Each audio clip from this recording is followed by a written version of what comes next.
Good morning, students. Myself, Professor Pawan Kumar Yadav from Department of Mechanical Engineering. Students, हम पढ़ रहे थे operation research and supply chain management. इसमें अब जो हमारा नया टॉपिक है वो है सिंप्लेक्स मेथड।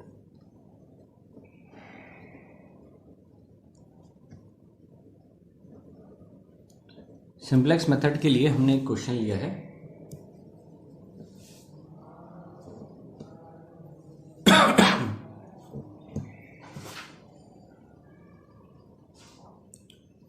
क्वेश्चन है हमारा, मैक्सिमाइजेशन की कंडीशन है z is equal to 11x1 plus 4x2 और सब्जेक्टेड टू जो लाइन्स हैं सब्जेक्टेड वो हैं 7x1 plus 6x2 less than equal to 84 और दूसरी है 4x1 plus 2x2 less than equal to 32। इसमें x1 greater than equal to 0 है और x2 भी ग्रेटर देन इक्वल टू 0 है। ठीक है स्टूडेंट्स, अब यहाँ पर जो कंडीशन है, यहाँ जो कंडीशन है, एक कंडीशन है स्लैक की और एक है सरप्लस की। स्लैक का मतलब ये है कि जोड़ रहे हैं, सरप्लस मतलब घटा रहे हैं। तो जब हम यहाँ इक्वलिटी की बात करते हैं, इक्वेशन को कंस्टेंट या कांस्टेंट इक्विवेलेंट करना हो, इस सीक्वेंस, इस सिंबल के थ्रू, लेसर देन या ग्रेटर देन, इस सिंबल्स के थ्रू हम जो है इन दोनों में से एक वेरिएबल का इस्तेमाल करेंगे। इसको हम एस से डिनोट करेंगे। ठीक है स्टूडेंट्स, ठीक है। तो यहाँ पर हमने क्या किया, अब यहाँ पर देख रहे हैं हम कि इक्वेशन जो है वो लेसर है कांस्टेंट के, यहाँ पर भी इक्वेशन लेसर है। तो यहाँ अगर कोई अमाउंट जोड़ देंगे तो ये दोनों इक्विवेलेंट हो जाएंगे। ठीक, तो यहाँ पर कंडीशन हो जाएगी एडिंग स्लैक वेरिएबल। ठीक है ना, तो मैक्सिमाइजेशन की कंडीशन रहेगी। ठीक, और उसमें अब ऑब्जेक्टिव फंक्शन मतलब z से शुरुआत करते हैं अपन। ठीक, तो अब क्या क्या जोड़ें, किस किस में जोड़ें तो इक्वेशन बढ़ जाए। 11x1 plus 4x2 as it is है ये। ठीक है, लेकिन अब इसके कोफिशिएंट बनाने पड़ेंगे, लेकिन इससे पहले ये पता चल जाए कि और एडिशनल वेरिएबल्स कौन कौन से। तो हमने यहाँ लिखा 7x1 plus 6x2 plus s1, यानी s1 जोड़ दिया, इज इक्वल टू 84। ये लिख सकते हैं हम। यहाँ s1 को अगर हमने जोड़ा यानी एडिशन इसमें करा तो ये इसके बराबर हो गया। उसी तरह दूसरे लेवल पे हम ये भी लिख सकते हैं 2x2 प्लस s2, s1 तो हो ही चुका, इज इक्वल टू 32। हम ये भी लिख सकते हैं। अब ऑब्जेक्टिव फंक्शन में क्योंकि लाइंस की इक्वेशन में वेरिएबल हैं और ये दोनों लाइनें सब्जेक्टेड किसके हैं, ये ऑब्जेक्टिव फंक्शन के सब्जेक्टेड है, तो इस कंडीशन में इसमें अगर चेंज ओवर हो रहा है तो इसमें भी होगा। ठीक है ना, तो अब जो हमारी नई इक्वेशन रीअरेंजिंग या अरेंजिंग इक्वेशन जो बनेगी नई वाली, उसमें ऑब्जेक्टिव फंक्शन क्या रहेगा हमारा, ऑब्जेक्टिव फंक्शन रहेगा हमारा z is equal to 11x1 plus 4x2 plus 0 into s1। हमने यहाँ पर जो कोफिशिएंट रखा है वो 0 इसलिए रखा है क्योंकि उससे कोई फर्क ना पड़े, s2। ठीक है, देखें आप ध्यान से। और उसी तरह जो सब्जेक्टेड लाइन है, सब्जेक्टेड इज ऑब्जेक्टिव फंक्शन में जो सब्जेक्टिव लाइन्स हैं उनकी इक्वेशन क्या हो जाएगी, 7x1 plus 6x2 plus 1 into s1 plus 0 into s1 s2 is equal to 84। ये एक इक्वेशन बन जाएगी। और दूसरी वाली इक्वेशन क्या बनेगी, 4x1 plus 2x2 plus 0 into s1 plus 1 into s2 is equal to 32। ये हो जाएगी दूसरी इक्वेशन। तो स्लैग और सरप्लस मेरे हिसाब से आप लोगों को अच्छी तरह से समझ में आ गया होगा। ये हम ग्रेटर देन इक्वल टू या लेसर देन इक्वल टू जो सिंबल्स हैं इक्वेशन को कंस्ट्रेंट्स के इक्विवेलेंट करने के लिए या तो स्लैग का इस्तेमाल करेंगे या सरप्लस का इस्तेमाल करेंगे। ठीक, अगर ये छोटा है और इसके बराबर करना है तो यहाँ से कुछ घटाएंगे, और अगर ये छोटा है, ये अगर छोटा है और इसके बराबर करना है, ये बड़ा है, तो यहाँ कुछ जोड़ेंगे। ठीक, यहाँ जोड़ेंगे तो ये इसके बराबर हो जाएगा। या ये छोटा है और ये बड़ा है तो इसमें से कुछ घटा देंगे तो ये इसके बराबर हो जाएगा। तो स्लैग और सरप्लस ये मैंने आपको बताया है, इसमें एस का सिंबल यूज कर हम इस तरह से इक्वेशन को फॉर्म करेंगे। ठीक है स्टूडेंट्स, देख लें आप इसको। अब इसके बाद हम चालू करते हैं सिंपलेक्स मेथड को बनाना। तो सबसे पहले हमको एक टेबल बनानी पड़ेगी, जिस टेबल के थ्रू जो है हम इस क्वेश्चन को सॉल्व करेंगे। तो टेबल बनाने का क्या तरीका है हम उसको समझते हैं। यहाँ तक आपको क्लियर है? ये वैल्यूज़ हमें टेबल में डालनी होगी।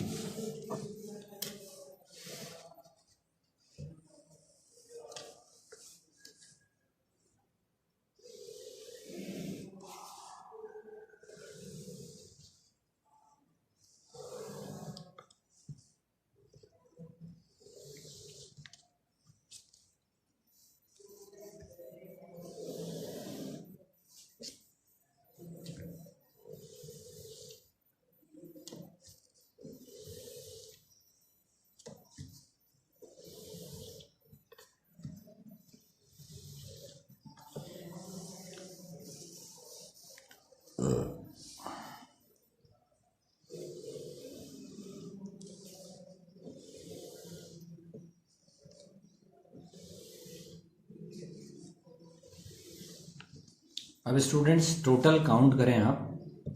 ठीक है, टोटल काउंट करेंगे तो आपको ये क्लियर होगा कि कितने ब्लॉक्स हमने बनाए हैं इसमें।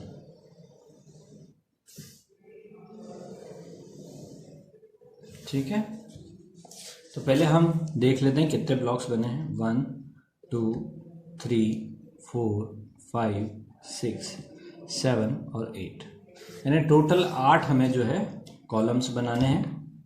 ठीक है स्टूडेंट्स, और फिर हमको जो है उसके साथ रो की बात करें हम, एक रो ये है, दूसरी रो, तीसरी रो, चौथी और पांचवी, 5 रो बनाई है हमने। ठीक, इसी रो के अंदर हम जो है सारी लाइंस की इक्वेशंस को इनके बीच में कर लेंगे।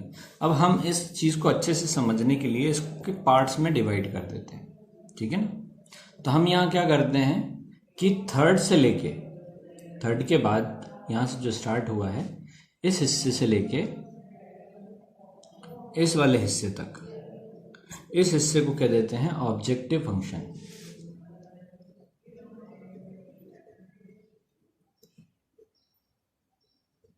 तो यहाँ ऑब्जेक्टिव फंक्शन से रिलेटेड जितनी भी चीज़ें होंगी वो यहाँ आएंगी। ठीक है स्टूडेंट्स, ठीक, लास्ट वाले हिस्से को कह देंगे हम रिप्लेसमेंट रेशियो।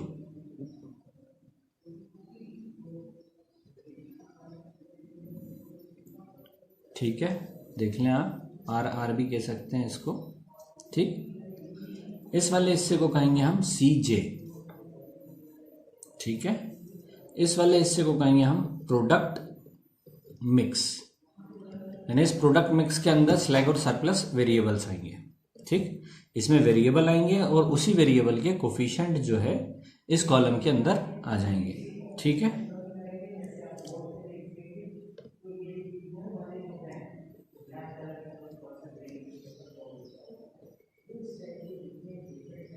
सॉल्यूशन कंस्ट्रेंट्स जो है हमने यहाँ पर ले लिए। ठीक है स्टूडेंट्स, अब यहाँ पर जो ऑब्जेक्टिव फंक्शन है हमारा, उसी के वेरिएबल्स हम लेंगे नीचे, और ऊपर वाले हिसाब में हम कोफिशिएंट्स लेंगे उनके। ठीक है स्टूडेंट्स, देखें ध्यान से। फिर इस पर्टिकुलर जगह पर हम लेंगे ZJ और यहाँ लेंगे ZJ माइनस CJ। ठीक है, अब ये पूरा का पूरा जो बना है टेबल, इस तरह से आपको पूरा टेबल बनाना है। इस तरह से आपको पूरा टेबल बनाना है। देखें,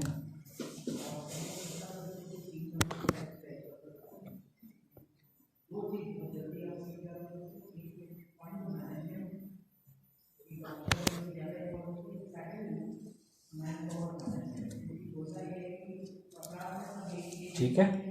अब यहाँ पर अब हम रखेंगे वैल्यूज, ठीक है।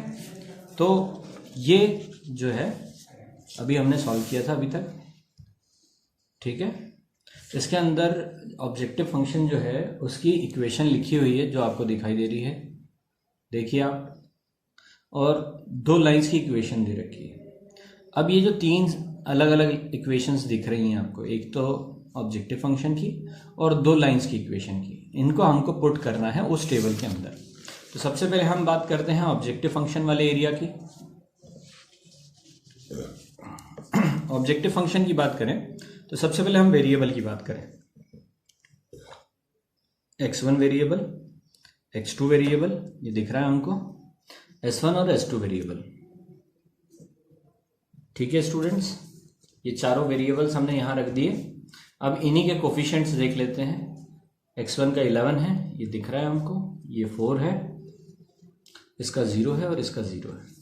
हमने ये वाली लाइन जो है इसको यहाँ पर जो है प्लेस कर दी, ठीक है। अब हमने जो इस लाइन को यहाँ प्लेस किया है, इसी लाइन के बेसिस पर अब हमको जो एडिशनल जो स्लैग और सरप्लस वेरिएबल हैं, जिसको हम यहाँ पर प्रोडक्ट मिक्स बोल रहे हैं, अब यहाँ पर हम उनके वेरिएबल्स रख लेंगे, s1 और s2, और उन दोनों के कोफिशिएंट वो भी यहाँ पर रख देंगे, ठीक है स्टूडेंट्स, देख लें आप। अब इसके बाद अब हमें लाइंस की इक्वेशंस को लिखना है। देखें आप फिर से एक बार, अब ये लाइंस की इक्वेशन हम इस लाइन की बात कर रहे हैं और इस लाइन की बात कर रहे हैं। x1, x2, s1 और s2 कंस्टेंट है, ठीक, या सॉल्यूशन कंस्टेंट भी कहते हैं इसको, ठीक है। तो ये सारी चीज़ें हमें पुट कहाँ करनी है हमको टेबल में, ठीक। तो सबसे पहले हम बात करते हैं पहली लाइंस की। पहली लाइन ध्यान से देखें आप, इसमें 84 जो है सॉल्यूशन कंस्टेंट है, ये दिया हुआ है, यहाँ हम 84 रख सकते हैं, ठीक। अब x1, x2, s1 और s2 की बात करें, इसमें s1 का वेरिएबल जो कोफिशिएंट है वो क्या है, 7 है, 7 है, 6 है, s1 का 1 है और फिर 0 है, तो 7 फिर 6, उसके बाद s1 है, इसका कोफिशिएंट 1 हो गया और ये है 0। तो ये पहली इक्वेशन हो गई स्टूडेंट्स, देखें आप, पहली इक्वेशन हो गई। अब हम बात कर रहे हैं सेकंड इक्वेशन की, ये वाली इक्वेशन की। इसमें 32 सॉल्यूशन कंस्टेंट हो गया, यहाँ 32 आ जाएगा, ठीक। 4x1, x1 का कोफिशिएंट 4, x2 का 2 कोफिशिएंट हो गया, s1 यहाँ 0 है और s2 1 है, ठीक है स्टूडेंट्स।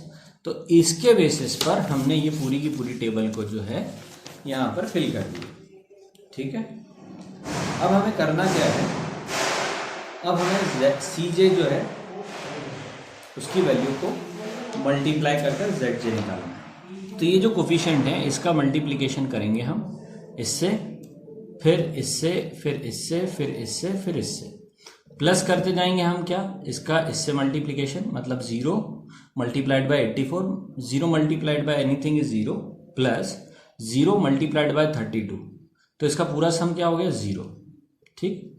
0 मल्टीप्लाइड बाय 7 0 हो गया, प्लस 0 मल्टीप्लाइड बाय 4, तो 0 प्लस 0 0 हो गया ये भी। 0 multiplied by 6 is equal to 0, plus 2 multiplied by 0 0, तो इन दोनों का 0 हो जाएगा। इसी तरह इसमें भी 0 आएगा, क्योंकि 0 multiplied by anything plus 0 is equal to 0 ही होता है, ठीक है। तो इसको आप चाहेंगे तो बाय डिफॉल्ट भी आप 0 लिख सकते हैं, ठीक है। देख लें स्टूडेंट्स, अब ये जो लास्ट लाइन है ZJ माइनस CJ, ये ZJ माइनस CJ में आप करेंगे क्या कि ये वाली लाइन को आप इस वाली लाइन से सब्सट्रैक्ट कर देंगे, ठीक है। तो यहाँ पर जो नई लाइन बनेगी वो क्या होगी, 0 माइनस 11, यानी ZJ और ये है CJ, है ना, ऑब्जेक्टिव फंक्शन के लिए। तो 0 माइनस 11 हो गया यहाँ पे स्टूडेंट्स, ठीक। 0 माइनस 4 हो गया, 0 माइनस 0 0 हो गया और ये फिर 0 हो गया, ठीक है स्टूडेंट्स, देख लें आप ध्यान से। अब रूल ये बोलता है सिंपलेक्स मेथड का कि जिस भी ZJ और CJ की जो हाईएस्ट नेगेटिव वैल्यू है उसको हम सिलेक्ट करेंगे, यहाँ हाईएस्ट नेगेटिव वैल्यू की बात करें अपन, -30 -40 की बात करें तो -40 बड़ा है, माइनस है, कंटेन कर रहा है वो। ये मैक्सिमम हो गया, ठीक। अब ये जो मैक्सिमम आया है आपके पास, इस मैक्सिमम के थ्रू आपको करना क्या है, सिलेक्ट करना है कॉलम। तो इससे हमें सिलेक्ट क्या होगा, इससे हमें सिलेक्शन मिलेगा की कॉलम का, ठीक है स्टूडेंट्स। तो की कॉलम कैसे सिलेक्ट किया हमने, इस वैल्यू की जो हाईएस्ट नेगेटिव वैल्यू थी उसको सिलेक्ट किया और की कॉलम आ गया। अब की कॉलम के बाद हम क्या करेंगे, रिप्लेसमेंट रेशियो निकालेंगे। रिप्लेसमेंट रेशियो का जो फॉर्मूला होता है वो होता है constraint, solution constraint divided by की कॉलम डिवाइडेड बाय 7, ठीक है। तो यहाँ ये आ गया कितना, 12 आ गया, और दूसरा जो है वो है 32 डिवाइडेड बाय 4, ये आ गया 8। अब इन दोनों के अंदर जो रिप्लेसमेंट रेशियो आया है, इसमें जो मिनिमम वैल्यू होगी उसको हम सिलेक्ट कर लेंगे। यहाँ मैक्सिमम ली थी, यहाँ पर हमें लेनी है मिनिमम वैल्यू, और जो मिनिमम वैल्यू या तो इस रो में आएगी या इस रो में आएगी, इसके थ्रू हम की रो को सिलेक्ट करेंगे, ठीक है स्टूडेंट्स। देख लें आप, ये हो गया की रो। तो हमारे पास क्या क्या आ गया, एक तो हमारे पास आ गया की कॉलम,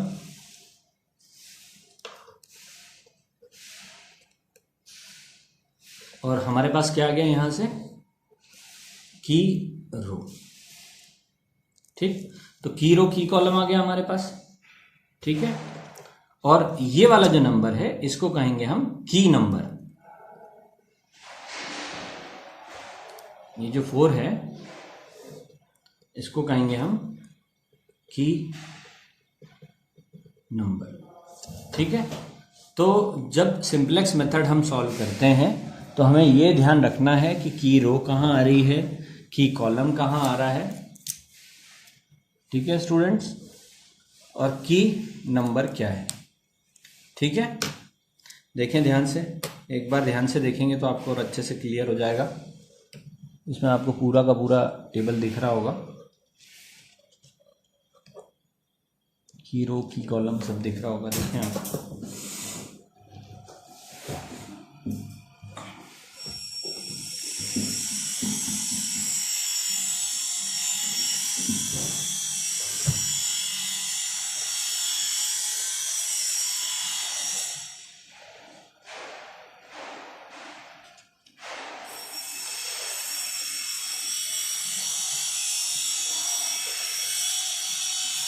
अब इसके बाद नेक्स्ट टेबल हम बनाएंगे, सिमिलरली जैसा ये टेबल बना है उसी तरह हमारा नेक्स्ट टेबल भी बनेगा स्टूडेंट्स, ठीक है। एक बार मैं ब्रीफ कर देता हूँ, ये 8 कॉलम का एक पूरा का पूरा मैट्रिक्स बनेगा, उसमें ऑब्जेक्टिव फंक्शंस हम लेंगे, उसके वेरिएबल लिए हमने, उसके कोफिशिएंट लिए हमने, फिर लाइन की इक्वेशंस लिए हमने, उन लाइंस की इक्वेशन और जो स्लैग और सरप्लस वेरिएबल लिया है वेरिएबल और इसके कोफिशिएंट लिए हमने, सीजे जेडजे लिए हमने, ठीक है स्टूडेंट, ठीक। और जेडजे माइनस सीजे यानी इससे और इसका, यानी इसका और इसका माइनस करा है हमने, ये वैल्यू निकाली है, हाईएस्ट नेगेटिव वैल्यू ली है, इस हाईएस्ट नेगेटिव वैल्यू से हमने की कॉलम निकाला है, ठीक। और फिर इस की कॉलम से कंस्टेंट को डिवाइड कर हमने रिप्लेसमेंट रेशियो निकाला है यहाँ पे। इस रिप्लेसमेंट रेशियो को के अंदर हमने फिर क्या किया है, मिनिमम वैल्यू से की रो निकाली है, ठीक है। देखें ध्यान से,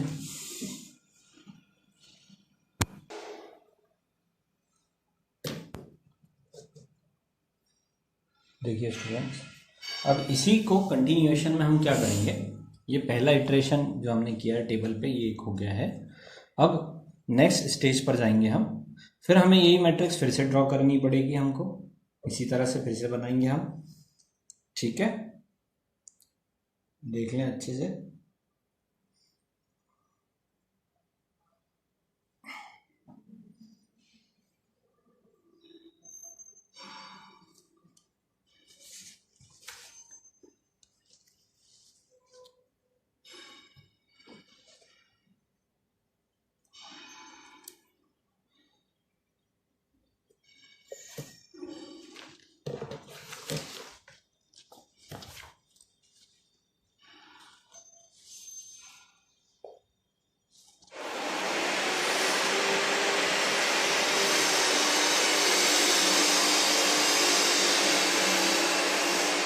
जैसा यहाँ बनाया था हमने पीछे, वैसे का वैसे ही यहाँ पर भी हम देंगे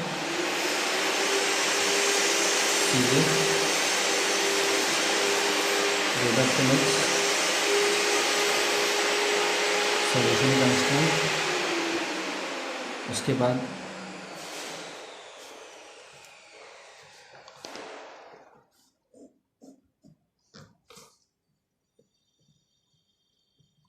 रिप्लेसमेंट रेशियो। ठीक है स्टूडेंट्स, उसके बाद वेरिएबल, उसके साथ के कोफिशिएंट। ठीक, यहाँ तक क्लियर है आपको। अब इसके आगे जो हमने किया था, अब हम क्या करेंगे, अब चेंज ओवर करेंगे। अब चेंज ओवर कैसे होगा, यहाँ पर हमने जो मैक्सिमम वैल्यू ली है, तो इसका मतलब ये है कि इन दोनों वेरिएबल्स को हम इस की कॉलम में कन्वर्ट करेंगे। मतलब यहाँ पर जो कोफिशिएंट है 11 हो जाएगा और इसका वेरिएबल x1 हो जाएगा, तो x1 11 हो जाएगा यहाँ पे। और ये जो हमारा की नंबर था, इस की नंबर से हम पूरे के पूरे रो को डिवाइड कर देंगे।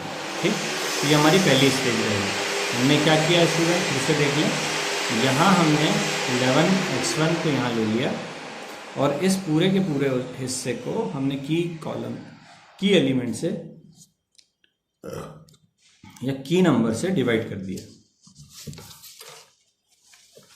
तो अब जो नया मैट्रिक्स जो बनेगा उसमें कोफिशिएंट रहेगा 11 x1। ठीक है, और यहाँ था 32 था हमारा, इसको 4 से डिवाइड कर देंगे तो ये आ जाएगा 8। यहाँ 4 था तो 4 से डिवाइड हो गया तो ये हो जाएगा 1। यहाँ 2 था, एक बार फिर से दिखा देता हूँ मैं आपको। इस वाले कॉलम में 32 था यहाँ पे, तो यहाँ 32 डिवाइडेड बाय 4 कर दिया हमने, इस 4 से डिवाइड कर दिया। यहाँ 4 था x1 वाले वेरिएबल में, 4 डिवाइडेड बाय 4 बन कर दिया। फिर यहाँ पर 2 था x2 में, 2 डिवाइडेड बाय 4 कर दिया मैंने, 1/2 हो गया। यहाँ पे देखो यहाँ से, यहाँ 0 हो जाएगा। ठीक, और यहाँ पर हो जाएगा 1/4। ठीक है स्टूडेंट्स, ये हो जाएगा 1/4। तो ये वाला हमारे पास रो निकल गया। अब हम इस वाले रो की बात करेंगे। इसमें जो हमारा पुराना वाला था उसमें यहाँ पर 0 कोफिशिएंट था s1, क्योंकि ये की रो नहीं है तो इसमें किसी तरह का कोई चेंज नहीं रहेगा, सेम एज इट इज़ यहाँ से हम ले लेंगे, 0 s1 हो जाएगा ये। ठीक, अब यहाँ पर बात करते हैं 84 की। तो 84 तो एज इट इज़ था, यहाँ पे ये लिखा हुआ है 7610, 84 ले लिया। अब इसको माइनस करेंगे हम की एलिमेंट से, यानी इस रो के अंदर इस 7 को हम माइनस सभी से करेंगे। ये जो 7 है इसको हम माइनस करेंगे, 84 माइनस 7 मल्टीप्लाइड बाय इसकी जो वैल्यू आएगी उसके मल्टीप्लाई करेंगे। ठीक है, -7 मल्टीप्लाइड बाय 8। ठीक है, ये जो 8 है वो यहाँ से लेंगे हम। ठीक है, देखें स्टूडेंट्स, ये वैल्यू आ रही है 28। इसी तरह हम दूसरे वाले पे जाएंगे। ठीक, यहाँ पर वैल्यू थी 7, 7610 में ऐसा का ऐसा लिख दे रहा हूँ, 7 6 1 और 0, ये वैल्यूज़ यहाँ से आएंगी। ठीक है स्टूडेंट्स, ये दिख रहा है आपको। ठीक, और उसके साथ जो माइनस लगा है वो 7, ये वाला 7 है। ठीक है, ये हो जाएगा -7, इसमें भी -7 हो जाएगा, इसमें भी -7 हो जाएगा, इसमें भी -7 हो जाएगा, सभी में -7 हो जाएगा। ठीक है, अब मल्टीप्लाइड होगी ये वाली वैल्यू 1, मल्टीप्लाइड बाय ये वाली value 1/2, multiplied by 0, multiplied bye 1/4। ठीक है स्टूडेंट्स, देख लें आप। अब इससे वैल्यूज़ जो नई वैल्यूज़ निकलेंगी, 7 - 7 ये हो जाएगा 0, ये 5/2 हो जाएगा। ये 1 आ जाएगा और ये हो जाएगा -7/4। ठीक है स्टूडेंट्स, देखिए ध्यान से। अब यहाँ पर हमको वैल्यू निकालनी है ZJ की और ZJ माइनस CJ की।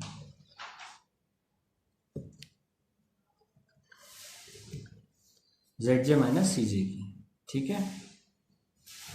तो पहले ZJ की वैल्यू निकलेंगे, 0 multiplied by 28 plus 11 multiplied by 8 यानी 0 प्लस 88 कितना हो गया स्टूडेंट्स? यहाँ पर यहाँ आएगा 88, ठीक है। फिर 0 मल्टीप्लाइड बाय 0 0 हो गया, प्लस 11 मल्टीप्लाइड बाय 1 ये हो जाएगा 11। फिर 0 multiplied bye 5/2 0 plus 11 multiplied by 1/2 मतलब ये हो जाएगा 11/2। देखें ध्यान से, ये 0 multiplied bye 1 0 plus 11 multiplied by 0 0 तो यहाँ 0 आ जाएगा। देखें, फिर 0 multiplied bye -7/4 0 plus 11 multiplied by 1/4 तो ये हो जाएगा 11/4। ठीक है स्टूडेंट्स। अब ZJ माइनस CJ मतलब अब इसको इससे माइनस करेंगे हम, ZJ माइनस CJ माइनस करेंगे तो ये क्या हो जाएगा? 11 माइनस 11 0 हो गया ये, ठीक। 11/2 -4 इज इक्वल टू ये कितना हो जाएगा? 3/2 और 0 माइनस 0 0 हो जाएगा ये, और ये 11/4 माइनस 0 मतलब 11/4 हो जाएगा। अब यहाँ सारी वैल्यूज पॉजिटिव में आ रही है। अब पॉजिटिव में आ रही है इसका मतलब अब इसके आगे इटरेशन नहीं होगा। अब इटरेशन नहीं होगा तो अब यहीं से हमें आंसर निकालना है। ठीक है स्टूडेंट्स। तो आंसर के लिए हमें क्या क्या देखना है? यहाँ पे हमें ZJ की वैल्यू जो मैक्सिमम आई है वो देखनी है हमको x1 जो वेरिएबल मिला हुआ है उसका कोफिशिएंट देखना है, और x2 अगर अवेलेबल है, इसमें 2 वेरिएबल का है तो हमें उसका कोफिशिएंट भी देखना है। ठीक है, तो x1 की वैल्यू मिल गई हमको, ZJ की मिल गई, और x2 क्योंकि नहीं है तो हम उसको 0 लेंगे। तो यहाँ पर हम अगर बात करते हैं मैक्सिमम वैल्यू की तो x1 यहाँ पर कितना आएगा? 8, x2 आएगा 0 और z की वैल्यू रहेगी 88। तो z मैक्सिमम जो है कहाँ आएगा? जहाँ x1 की वैल्यू 8 होगी और x2 की वैल्यू 0 होगी। ठीक है स्टूडेंट्स, देख लें एक बार ध्यान से। तो इस तरह से आपको इस क्वेश्चन को सॉल्व करना है। ठीक है स्टूडेंट्स, यहाँ पर अगर पॉजिटिव वैल्यूज आ जाती हैं तो ये ऑप्टिमम सॉल्यूशन है। ऑप्टिमम सॉल्यूशन मिल जाने के बाद ZJ की वैल्यू निकालेंगे हम सॉल्यूशन कंस्ट्रेंट में, और x1 की वैल्यू हम निकालेंगे, और अगर दूसरा वेरिएबल अगर x2 मिल रहा है तो x2 के वेरिएबल की वैल्यू लिखेंगे। ठीक है स्टूडेंट्स, ये हमारा आंसर है फाइनली, ठीक, जिसपे हमें z की मैक्सिमम वैल्यू फाइंड आउट करनी थी। Okay students, thank you for watching my video. Thank you very much.